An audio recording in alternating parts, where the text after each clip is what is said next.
June 20th, 2009, Bowen Island, British Columbia.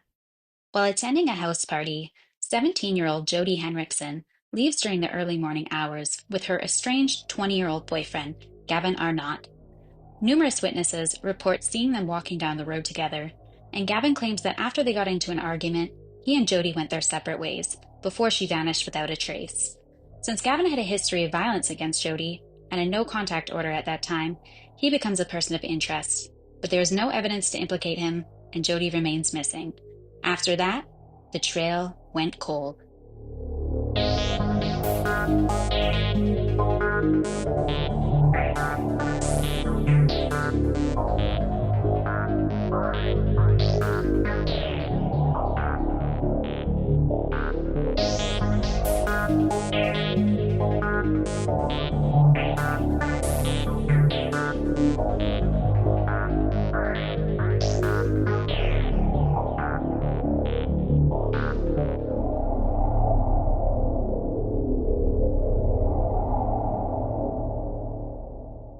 Hello everyone, and welcome to our latest episode of The Trail Went Cold.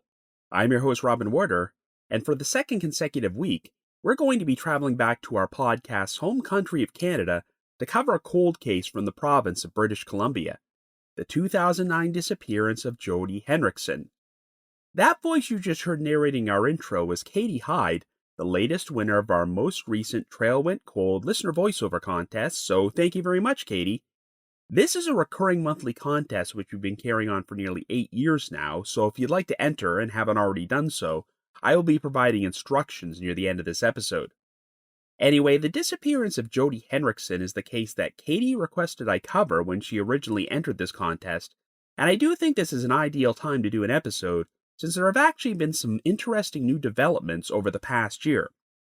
What's unique about this case is that Jodi Henrickson went missing after attending a party on Bowen Island, which is located off the coast of Vancouver, but even though the island's landmass is only around 50 square kilometers, and there is speculation that Jodi's remains might be buried there somewhere, she has never been found.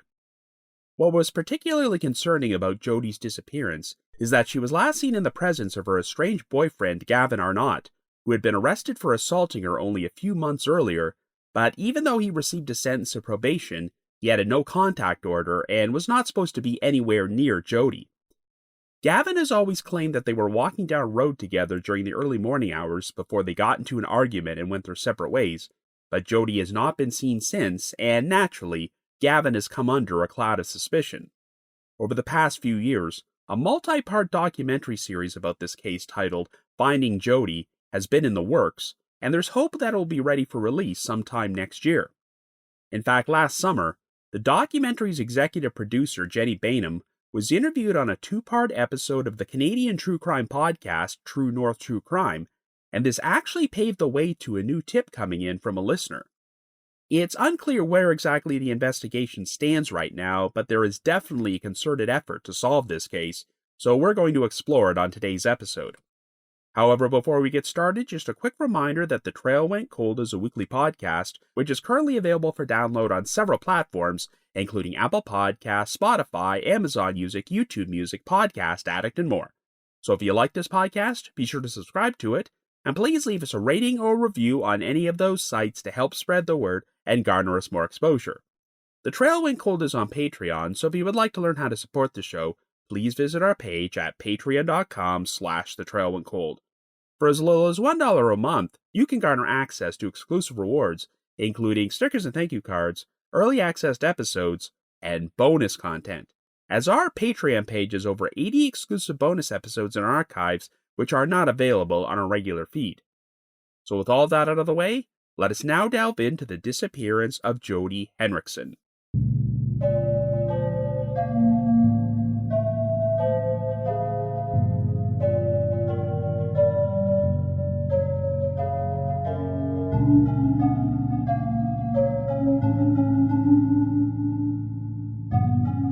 Our story begins in British Columbia in 2009, and our central figure is 17-year-old Jodi Henrickson.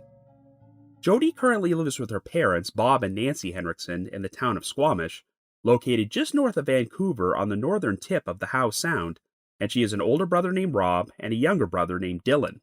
At this particular point, Jodi has finished completing grade 11 at Howe Sound Secondary School and is ready to celebrate the beginning of the summer, so she has told her family that she intends to go camping with friends at Cultus Lake, which is located 80 kilometers east just outside Chilliwack.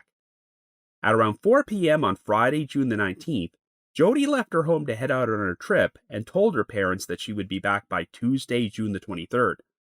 Jodi and her mother had made an agreement that Nancy would pay for her cell phone plan if Jodi had a job, but since Jodi was unemployed at this point, Nancy had taken her phone away, so Jodi would not be carrying one during her trip.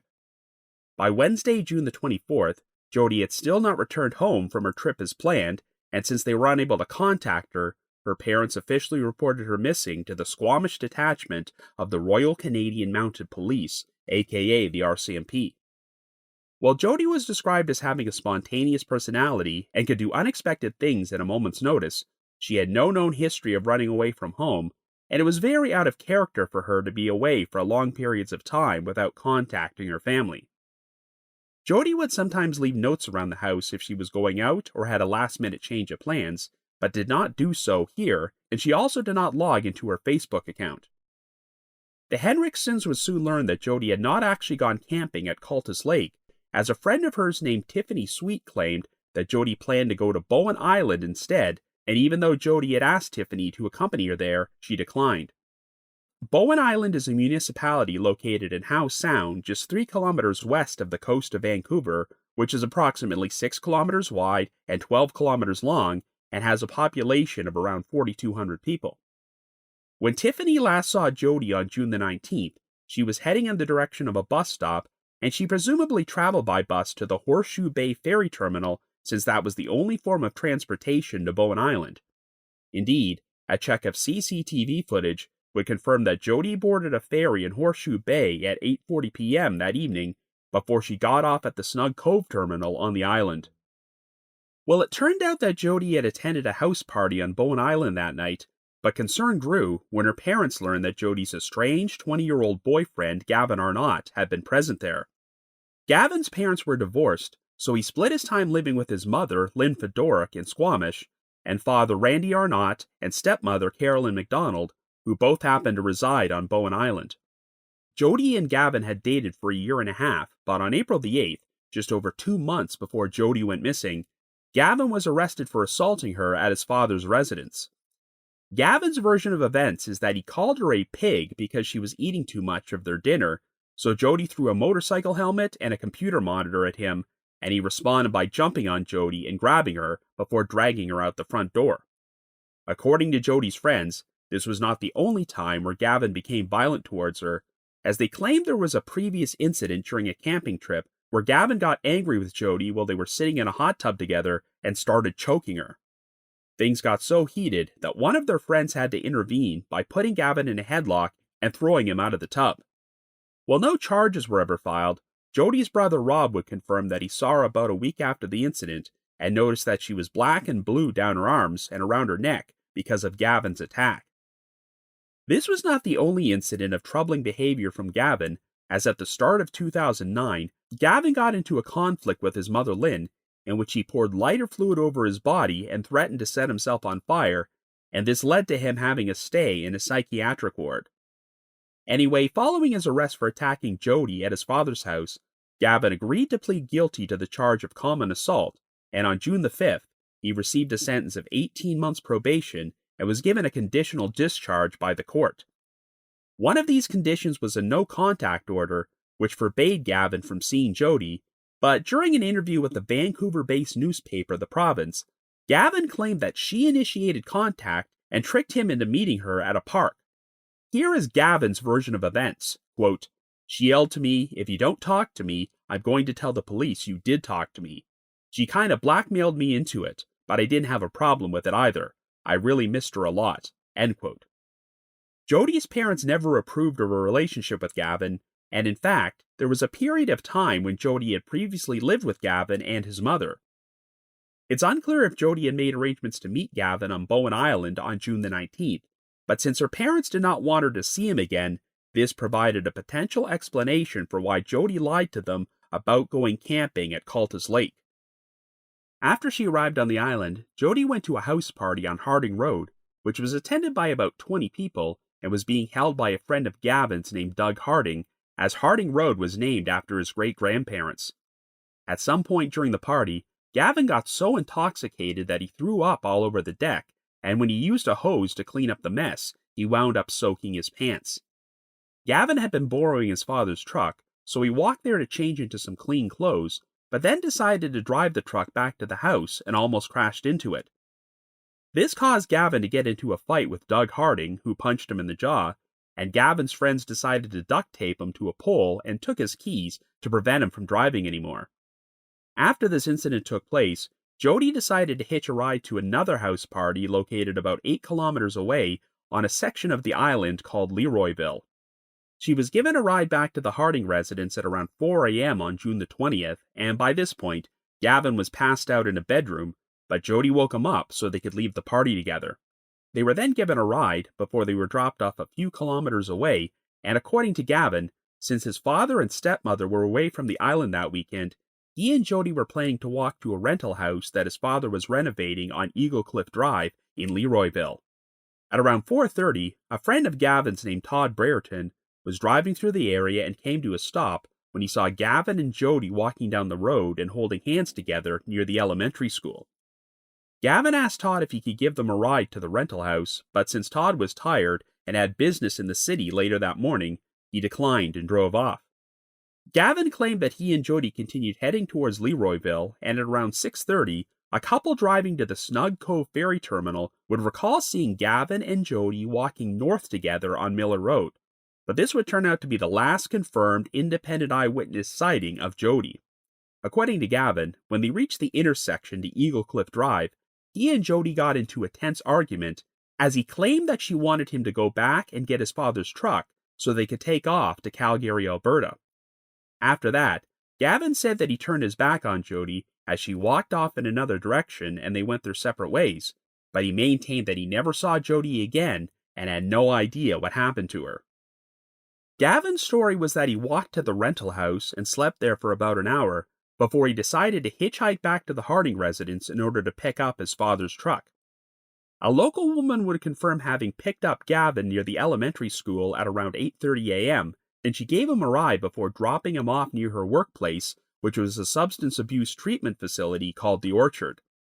Since the Harding residence was only about a kilometer away, Gavin said that he walked the remaining distance, and after he arrived, he spent about 30 minutes cleaning up the mess from the party and picking up empties, though he said there was no one else around who saw him do this. Gavin then used his father's truck to drive back to the rental house, where he spent the next few hours pulling out insulation. Gavin was next seen shortly after 11 a.m. when he arrived at the local Legion Hall, where a memorial service was being held for a resident who had died the previous week. Todd Brereton and another friend of Gavin's were both present at the service, and they would later say that Gavin arrived late and put his head in his hands and looked, quote-unquote, very messed up. After the service, Gavin said that he went to the Bowen Island pub to have some potato skins for lunch, but had trouble eating them since his jaw was still sore from being punched out by Doug Harding at the party, so he went to the pharmacy to get a protein shake. One of Gavin's friends confirmed having seen him in the pub and also described him as looking messed up. Gavin then said that he spent the night at the Harding residence before taking the ferry to return to his mother's place in Squamish the following day. The RCMP checked CCTV footage at the Snug Cove ferry terminal to see if they could spot Jodi boarding a ferry and leaving the island after Gavin claimed that he last saw her on the morning of June the 20th, but she did not appear in any of the footage. The RCMP would eventually launch a major search effort for Jodi on Bowen Island, which involved their air, marine, and ground units, as well as their cadaver dogs, and they were assisted by search and rescue crews from North Shore, Lions Bay, and Coquitlam. The search failed to turn up Jodi or anything of evidentiary value, but one of the investigators, Squamish RCMP Corporal Dave Ritchie, later told the media, quote, "Anything we found hasn't led us to anything other than Bowen Island," end quote. On June the 27th, 1 week after Jodi went missing, Gavin was questioned by the Squamish RCMP for nearly 9 hours, but even though he denied any involvement in her disappearance, he claimed that they brought him to tears by accusing him of killing Jodi. Gavin was asked to take a polygraph test, but called his father Randy to pick him up before this could happen, and the family would hire an attorney who recommended that Gavin not consent to the test. Law enforcement soon confirmed that Gavin was considered to be a person of interest. Well, Gavin's mother, Lynn, soon agreed to provide an interview for the July 3rd edition of The Province and did not hesitate to try and paint a negative portrait of Jodi, stating, quote, "This girl has been trouble with a capital T from the very beginning," end quote. Lynn referred to Jodi as a quote-unquote scheming and manipulative girl and expressed her belief that Jodi was a runaway when she said, quote, "That's something that she would have done knowing her character. She did run away last winter when she stayed with me for 3 months. She has been regularly staying out all night since she was 15 years old. She doesn't come home on a regular basis. She fights with her parents just like any other 15-year-old. I'm not saying that they're bad parents, it's just the way teenage girls are. I really tried to like her, I just found I couldn't do that," end quote. Lynn also speculated that Jodi might have been hiding out somewhere because she was embarrassed by all the media attention. In response to Lynn's comments, the Henrickson family issued this written statement, quote, "We have chosen not to comment on questions that only fuel already tense relationships. Throwing blows at Jodi's ex-boyfriend and his family isn't going to bring Jodi home any faster. It just increases the already raw and heightened emotions that everyone that cares about Jodi are all feeling at this time," end quote.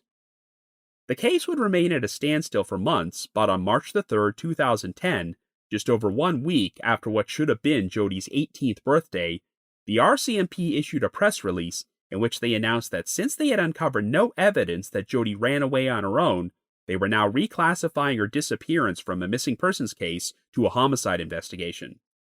While they wouldn't specify if any evidence led them to reach this conclusion, they did make this statement, quote,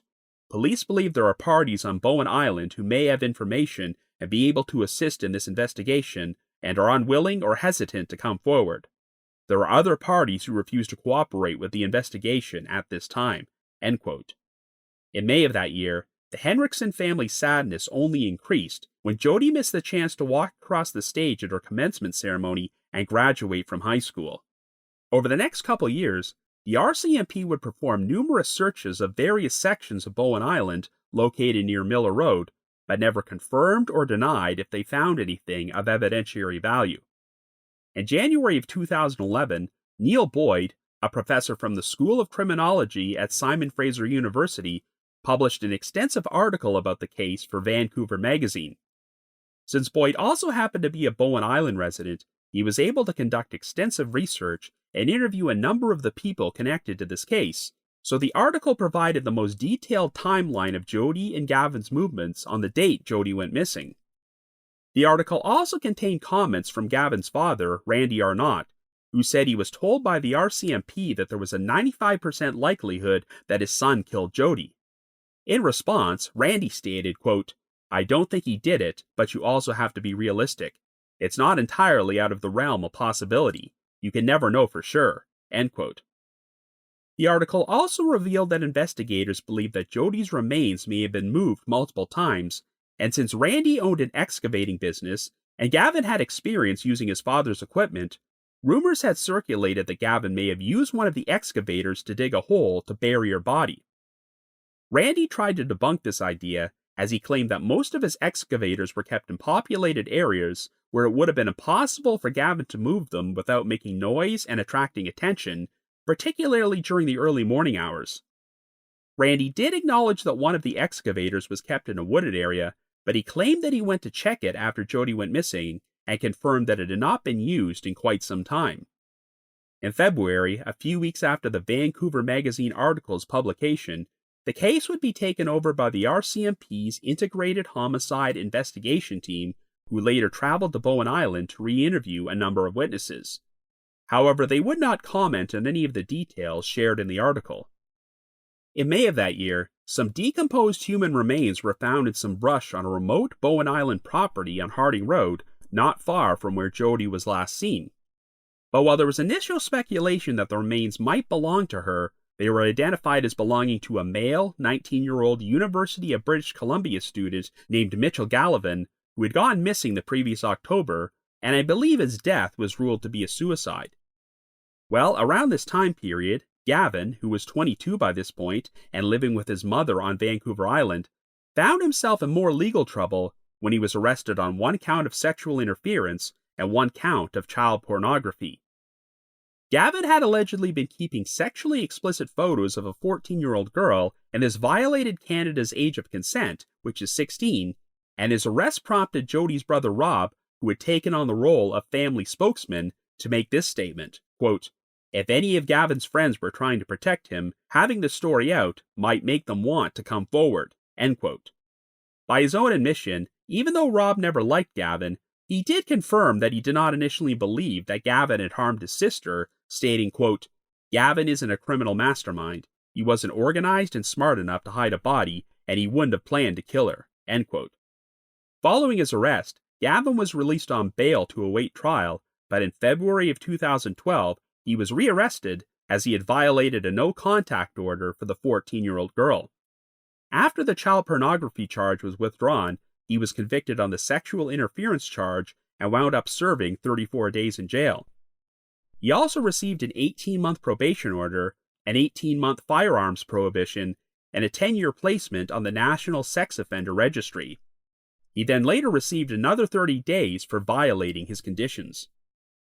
Well, in May of 2024, it was announced that Jenny Bainham, a former journalist from Scotland who became the founder of a Vancouver-based production company, Studio BRB, was executive producing a new documentary series about this story titled Finding Jodi. Bainham had spent 4 years investigating the case and interviewed hundreds of people.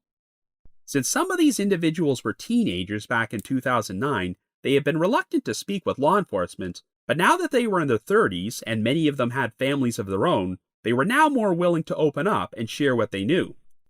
Rob Henrickson told the press, quote, "I think someone on Bowen Island knows exactly what happened to Jodi, and there's no doubt in my mind that they've been keeping it to themselves for 15 years. It's impossible that's not the case. How can someone go missing on an island that small and the RCMP can't solve it?" End quote. Bainham said that she now felt she had a pretty good idea where Jodi might be and was hoping the release of the docu-series might help provide them with additional supporting information to conduct a search, stating, quote, "We don't want to pull the trigger too early, though, because every day we're having conversations and receiving tips and accumulating more and more information," end quote. Indeed, Bainham has confirmed that she has turned down requests to sell the series to streaming services because she doesn't want to rush the outcome or hamper the investigation. One of the most interesting new revelations that Bainham has shared during interviews is that in addition to Gavin Arnott, she has identified a new person of interest whom she believes might have been involved in the crime. And while this person has never been named publicly, I'll be sharing more details about him later on in this episode. In August of last year, the Canadian true crime podcast, True North True Crime, which is hosted by a married couple named Graham and Caitlin Duffy, released a 2-part episode about this case featuring interviews with Jenny Bainham and Peter Cross, a retired investigator from the RCMP's Integrated Homicide Investigation Team who spent many years working on this case. Believe it or not, the release of these episodes compelled a listener to come forward with a new tip, and while it's unclear what exact information they provided, it compelled the Finding Jodi film crew to perform a new search on Bowen Island.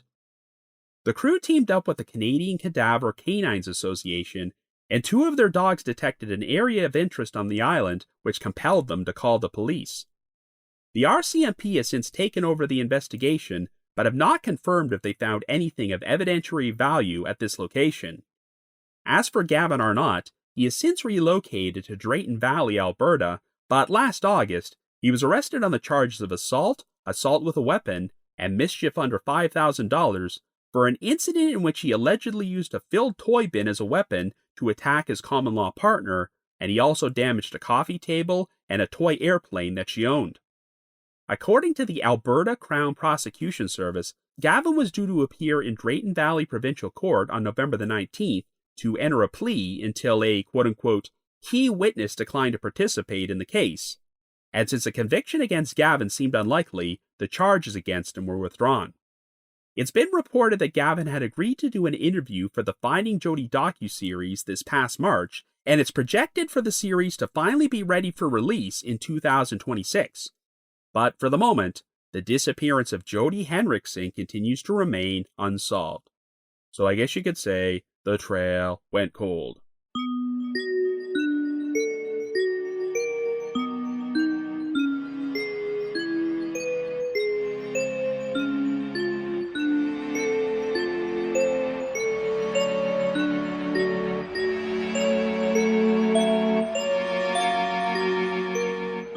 So I think what separates the story of Jodi Henrickson from many other missing persons cases is the sheer uniqueness of the location, Bowen Island.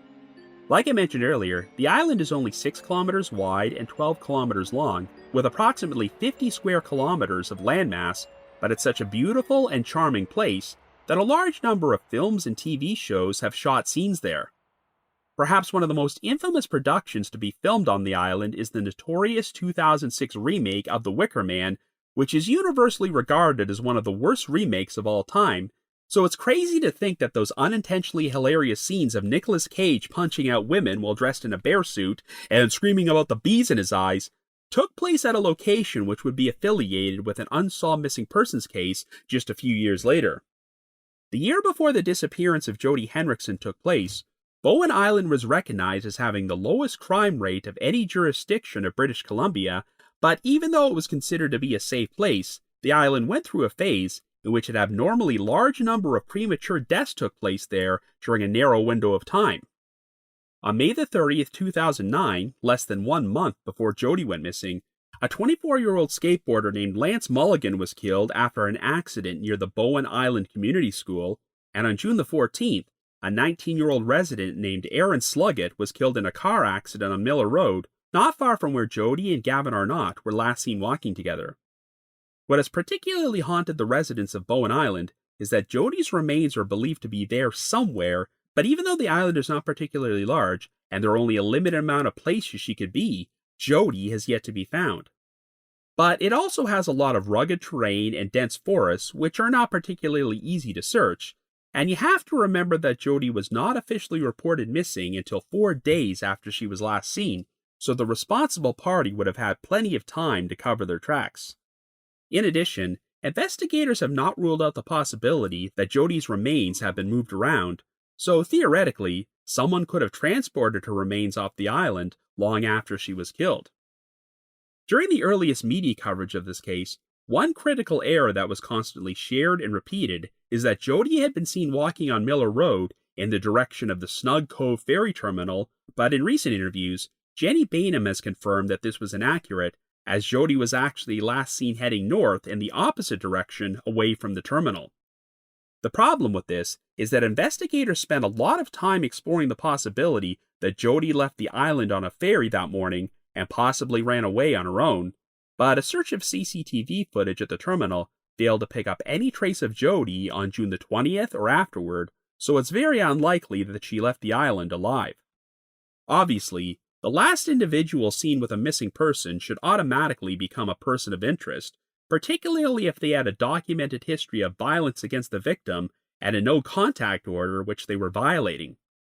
The story provided by Gavin Arnott is that he got into an argument with Jodi, who supposedly brought up the possibility of them running away together, but after they decided to go their separate ways, Jodi walked off and was never seen again.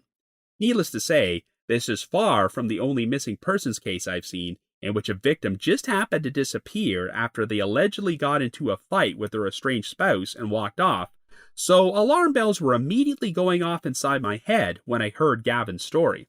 But on the other hand, when you look at the circumstances of how Jodi went missing, it appears on the surface that if Gavin killed her, he would have had a limited window of time to dispose of her remains and cover his tracks.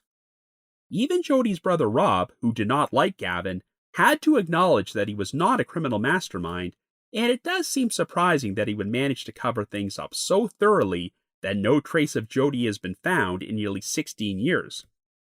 While I believe the chances that Jodi ran away on her own are pretty much non-existent, I guess we can't technically prove that Gavin isn't telling the truth. For all we know, after they parted ways, Jodi could have crossed paths with an outside party, and they were responsible for her disappearance.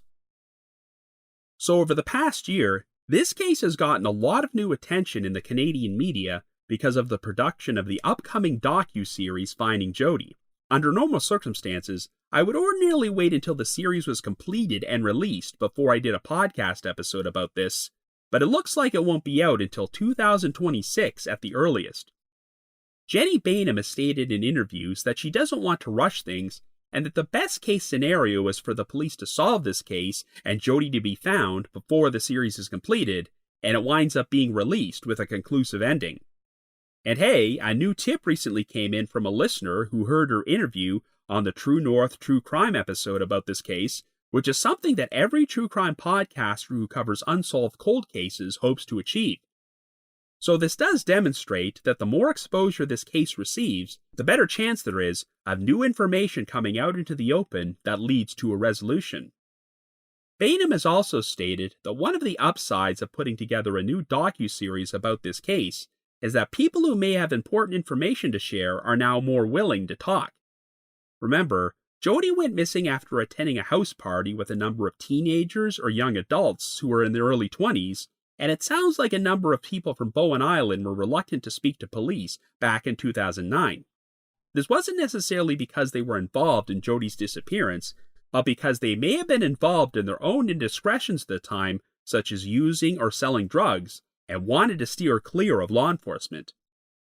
In fact, it was reported that when Jodi went missing, there were already rocky relations between the RCMP and teenage residents of Bowen Island, as the police had broken up another house party there just under 2 weeks earlier.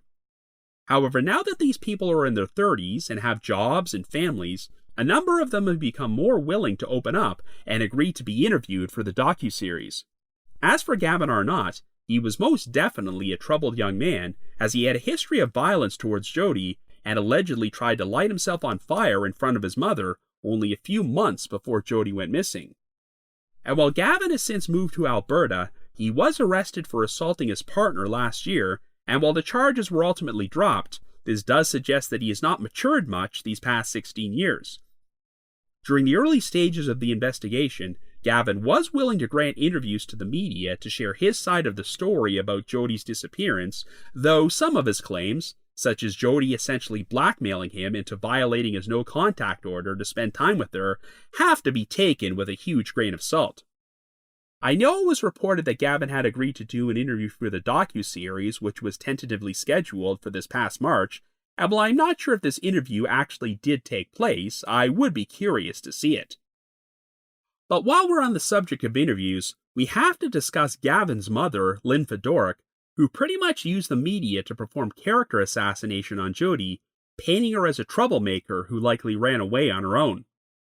She tried to paint Gavin as a fine young man who won the Test of Metal cross-country mountain bike race 4 times, but alleged that after he met Jodi, she became a bad influence on him, as Gavin lost all interest in biking and started doing things like staying out all night. I mean, even if her son was not a person of interest in Jodi's disappearance, it's still a terrible look for Lynn to say such derogatory things about a missing victim.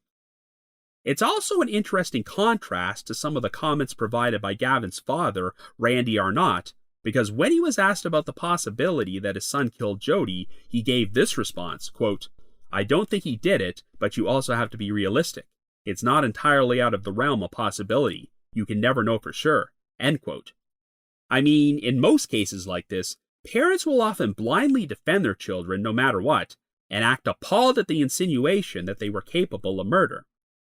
But the fact that Randy was not willing to completely discount this possibility is pretty telling, and makes you wonder what kind of warning signs he may have seen from his son.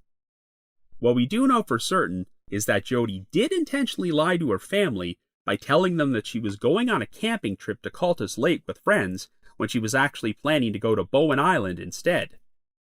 It's unclear if she went there for the express purpose of seeing Gavin, but given that Jodi's parents always disapproved of their relationship, this would explain why she fed them a false story. However, since Jodi left on June the 19th and said that she would not be back until the 23rd, I don't know where she was planning to spend those additional 3 days had she not gone missing on the morning of the 20th. By the sound of things, Gavin had already gotten incredibly drunk by the time Jodi arrived at Doug Harding's house party, but since they eventually left the party together at 4 a.m., it does appear that Jodi may have at least been considering the possibility of patching things up with Gavin. And even though it's been reported that Gavin violently assaulted Jodi on no less than 2 prior occasions, she presumably didn't fear that he was going to harm her again if she was willing to walk down a dark road with them alone during the wee hours of the morning. But one of the biggest unanswered questions in this case is where exactly Jodi and Gavin were going when they left the party. I know that Gavin's father and stepmother were away from the island that particular weekend, and Gavin has claimed that they were walking to a rental house his father was renovating on Eagle Cliff Drive. Since Gavin had almost drunkenly crashed his father's truck into the Harding residence and had his keys taken away, it does make sense that he would walk there rather than drive, but it's still unclear why Jodi wanted to go with him and where exactly she was planning to stay during her time on Bowen Island. We have enough witnesses who saw Jodi and Gavin walking together to confirm that she was still alive for at least a couple of hours after leaving the party, and the last independent sighting was from a couple who saw them by the side of the road at 6:30 a.m. If Gavin killed Jodi, I don't think it was a premeditated murder, but rather a crime of passion, which may have occurred if they had an argument and things escalated into violence. I mean, Gavin even admits that they got into a tense argument, but his version of events is that she walked off and they went their separate ways. Gavin claims that Jodi had pushed forward the idea of them taking his father's truck and running away to Calgary, but if this story is false, he may have been attempting to plant the seeds to make everyone believe she took off voluntarily. Since it seems clear that Jodi never left the island, the only 2 theories which make sense is that either Gavin killed her and disposed of her body, or Gavin's story is true, and Jodi later wound up crossing paths with another person who killed her and disposed of her remains. However, given that it was around 6:30 a.m. on a Saturday morning on an island with a population of only 4,200 people and very little history of violent crime, I think you'll agree that the latter scenario would be one hell of an unlucky coincidence. One investigator on the case has speculated that due to the lack of forensic evidence that has been found, Jodi's manner of death may have been strangulation, which points towards an unplanned domestic homicide by someone the victim knew, rather than a stranger. But if Gavin did this, where did he dispose of Jodi's body, and how did he manage to pull this off? It's been reported that Gavin drank no less than 12 Corona beers and a Mickey at the party before he threw up, and after passing out in the bedroom for a few hours, it's reasonable to assume that he had one hell of a hangover when he woke up. So he doesn't exactly fit the profile of someone who would have had the wherewithal to commit murder and then cover up his crime so effectively that no trace of Jodi or any evidence of foul play has been found in 16 years. Well, we do have a number of eyewitness sightings of Gavin after he supposedly parted ways with Jodi, but there's also a window of a couple hours when his whereabouts are unaccounted for. Gavin's story is that after Jodi took off, he walked the rest of the way to the rental house and slept there for about an hour before he hitchhiked back to the Harding residence in order to pick up his father's truck. That last part of his story does check out, since a witness did confirm that she picked up Gavin hitchhiking at around 8:30 a.m. and dropped him off near the Orchard Substance Abuse Treatment Facility. Gavin then said that he walked the rest of the way back to the Harding house, spent about 30 minutes cleaning up the mess from the party, picked up his father's truck, drove back to the rental home, and spent a few hours doing renovations and pulling out insulation. We know that Gavin did pick up the truck, but it does not sound like anybody actually saw him at the Harding residence when this happened, and Gavin was next seen showing up at a memorial service at the Legion Hall shortly after 11 a.m. However, we technically have a window of around 2.5 hours when no independent eyewitnesses can confirm Gavin's whereabouts. It does strike me as odd that after spending a few hours walking to the rental house, Gavin would have slept there for only 1 hour before he woke up and hitchhiked back to the Harding residence. Yes, he had already slept for a few hours after passing out at the party, but given that he had drank so much and then proceeded to spend nearly 3 hours walking a couple of kilometers, you would assume this would have exhausted him enough to sleep longer. And why did he need to walk to the rental property on Eagle Cliff Drive to begin with? Gavin said that he had to do some renovations there that morning, but it seems awfully impractical to walk that distance, sleep for an hour, hitchhike back to the Harding residence, pick up the truck, and then drive back to the rental house to do this work. Considering that he had already been sleeping in the Harding's bedroom, why not just spend the rest of the night there and then drive his truck to the rental home after he sobered up? Since Jodi was the one who woke up Gavin to begin with, I'm guessing that she might have said something to convince Gavin to leave and walk with her, but we really don't know what they were doing or what they were conversing about during the 2.5-hour window before Jodi vanished. The theory which has been pushed forward by investigators is that if Gavin killed Jodi somewhere near Eagle Cliff Drive, he wouldn't have been able to move her without a vehicle, so he hid her body in a temporary location and then walked and hitchhiked his way back to the Harding residence. This could account for Gavin's whereabouts between when Jodi was last seen at 6:30 and he was picked up and given a ride near the elementary school 2 hours later, as he didn't just spend that window of time sleeping. After retrieving his truck, Gavin then drove back to the spot where Jodi's body was concealed and transported it elsewhere in order to dispose of it. When Gavin showed up at the memorial service just after 11 o'clock, he was described as looking, quote-unquote, messed up, which I'm sure they attributed to a massive hangover at the time, but in retrospect, we can possibly now attribute it to him having recently committed a murder and covered it up. All that being said, even if this theory is correct, 2.5 hours does not seem like a lot of time for a hungover 20-year-old to dispose of a body so thoroughly that it hasn't been found in nearly 16 years. But I will add the disclaimer that since a missing persons investigation was not officially launched for another 4 days, Gavin could have left Jodi's body at a temporary location so that he could attend the memorial service and then have lunch at the pub to establish a potential alibi for himself, and Jodi was transported elsewhere at a later time.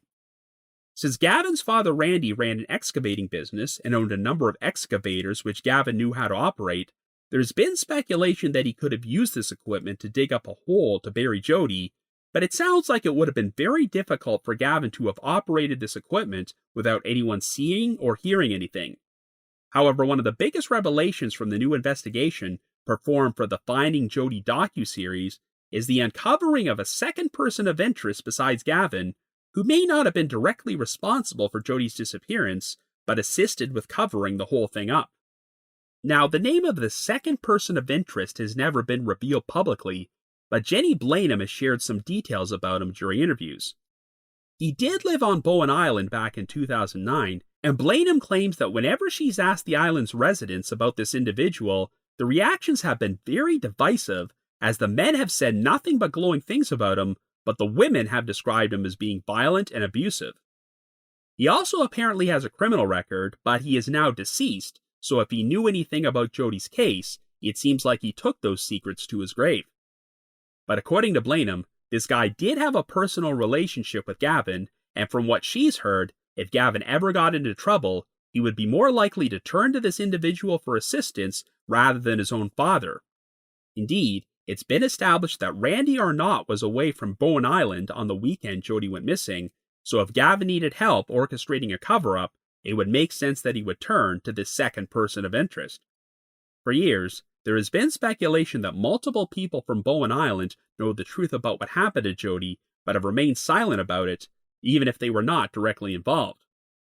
Like we mentioned earlier, a new tip recently came in from someone who listened to the True North True Crime podcast episode about this case, and the Finding Jodi film crew took it seriously enough to perform a new search of a certain section of Bowen Island, and they found something which compelled them to notify the RCMP's Integrated Homicide Investigation Team. While it still hasn't been publicly revealed what exactly the tipster said, I am intrigued by this quote which was shared by one of the True North True Crime co-hosts, Graham Duffy. Quote, "The person who heard this episode realized that the information that they were holding on to wasn't information about a troubled teen or a runaway. The information that they had was about a 17-year-old girl who was the victim of intimate partner violence and who was presumed to be a suspicious death." End quote. So yes, from our point of view, it seems pretty obvious what happened in this case, but there may be people out there who have not yet grasped the full seriousness of the whole situation and are holding on to information that they may not even realize is important and could help break the investigation wide open. The Finding Jodi series is tentatively scheduled for release sometime next year, and for all we know, it could potentially pave the way to this case being solved. But of course, the ideal situation would be if this case gets solved before the series even comes out. So if you happen to have any information about the unexplained disappearance of Jodi Henrickson, please contact the Royal Canadian Mounted Police's Integrated Homicide Investigation Team at 1-877-551-4448. That's 1-877-551-4448. Anyway, another special thanks to Katie Hyde for narrating the opening of this episode. We've been carrying on this monthly listener voiceover contest for nearly 8 years now, and if you've already entered, you are automatically eligible for our next random drawing, so you don't have to do anything. But if you'd like to enter and haven't done so yet, all you have to do is send me an email under the subject line Trail Went Cold Contest, naming the one unsolved cold case you would most like to see featured on this podcast. So once again, send me an email under the subject line Trail Went Cold Contest to robin.werder@icloud.com. That's robin.werder@icloud.com. Now the reminder that The Trail Went Cold is on Patreon, so please visit patreon.com/thetrailwentcold to learn how you can support our podcast and become eligible for some pretty neat rewards. Over the past 7 years, our Patreon page has released over 80 exclusive bonus episodes, which are all currently available in our archives for our patrons in tiers 2 and 3. This past month, I released a bonus episode about the Lancaster extortion writer, a strange case which was featured on Unsolved Mysteries and involved over 250 residents of the city of Lancaster, California, receiving a series of threatening letters in 1988, which demanded that they pay out large amounts of money or they would be killed. I've also dropped an exclusive bonus episode from my spin-off podcast, The Path Went Chilly, in which myself and one of my co-hosts, Jules, discussed the 2001 murder of David Buller, a professor from the University of Toronto who was killed inside his own office. And for our patrons in Tier 3, I've recorded another new audio commentary track, which can be played over a classic episode of Unsolved Mysteries, and we now have over 70 of these commentary tracks in our archives. I'd also like to give a shout out to our most recent listeners who have signed up with us on Patreon this week, and they are Noodles, Derek A., Jeffrey B., Stephanie M., Joe E., and Kenny J. Thank you all so much for your support. I also wanted to mention that The Trail Went Cold will be appearing on Podcast Row at the True Crime Podcast Festival, which is taking place in Boston, Massachusetts, at the Doubletree by Hilton Hotel, Boston North Shore, from July the 18th to the 20th. If you would like to purchase tickets, we have a specialized promo code you can use to get a 20% discount on them. So please visit truecrimepodcastfestival.com and use the promo code ROBIN20 to get 20% off tickets. Once again, visit truecrimepodcastfestival.com and the promo code is ROBIN20. I just want to give another shout out to my supporters at the Unsolved Mysteries message board at the Sitcoms Online forum and the Unresolved Mysteries subreddit. I need to provide a big thanks to Miguel Foote, who edits and assembles this podcast together for me, and Vince Nitro, who composes the eerie music you hear on every episode. If you haven't already, you can like us on Facebook, follow us on Twitter and Instagram, or leave us a rating or review on Apple Podcasts, Spotify, Amazon Music, YouTube Music, Podcast Addict, or whatever your favorite podcasting platform is. So have yourselves a great week and join us next Wednesday for another brand new episode of The Trail Went Cold.